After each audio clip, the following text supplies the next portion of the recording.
আরে গোটে আরে খগেন দা কেমন আছেন? আরে ভাই রাখো কতক্ষণ পেছনে এসেছে। কি হয়েছে? আরে দাদা একটা কেস ঘটে গেছে।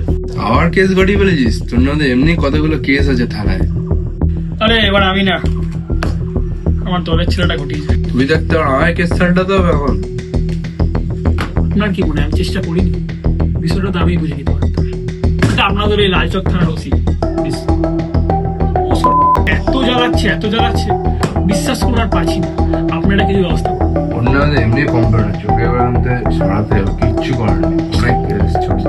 দেখুন আপনি কিছু ব্যবস্থা করুন, তাহলে আমরা শোনো একটা কথা আমাদের ফান্ড থেকে কিন্তু আমরা কিছু অনেক টাকা একটা আছে। কথা বলবো।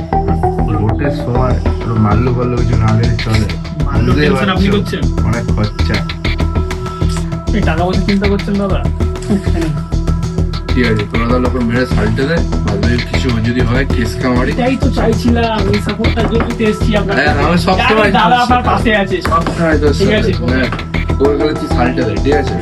বাকিটা আপনি দেখে নেবেন। বাকিটা আমি সব বুঝে নেব, ওর চাপ নিতে পারি। চলো ভাই।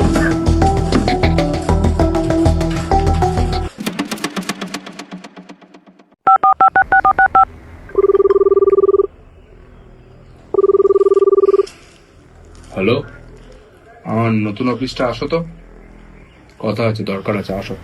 হুম,